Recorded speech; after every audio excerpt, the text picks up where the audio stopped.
মা, তাড়াতাড়ি চলো, ওইখানে একটি ঘাস ভর্তি মাঠ দেখে এসেছিলাম। ঠিক আছে, চলো সেখানে যাই। মা, এখানের ঘাস খেতে তো দারুণ স্বাদ। এত স্বাদ কেন? অনেকদিন পরে মজা করে ঘাস খাচ্ছি। আমার মাঠে চুরি করে কারা ঘাস খাচ্ছে ওদেরকে আজকে ছাড়বো না আমি। তোরা আমার জমিতে চুরি করে ঘাস খাচ্ছিস কেন? ভাই, আমি জানতাম না এটা আপনার জমি, আমাকে ক্ষমা করুন। না, তোদেরকে ছাড়বো না, আজকে তোকে ছাড়বো না, চোরের দল। মা, ও মা, তোমার কি হয়েছে? তুমি উঠছো না কেন?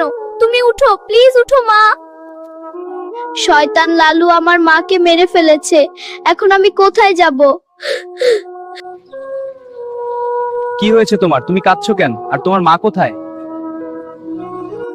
শয়তান লালু আমার মাকে মেরে ফেলেছে। আমি এখন কি করব? শুভ ভাই, তুমি এখন বলে দাও। তুই চিন্তা করিস না ধলি, আমার জাদুর কাঠি দিয়ে তোকে আমি বড় করে দিলাম। তুই যা ধলি, আর গিয়ে তোর মায়ের মৃত্যুর প্রতিশোধ নিয়ে আয়। আজকে আমি ওই শয়তান লালুকে ছাড়বো না, আজ ওকে শেষ করে দিয়েই শুভ ভাইয়ের কাছে ফিরবো।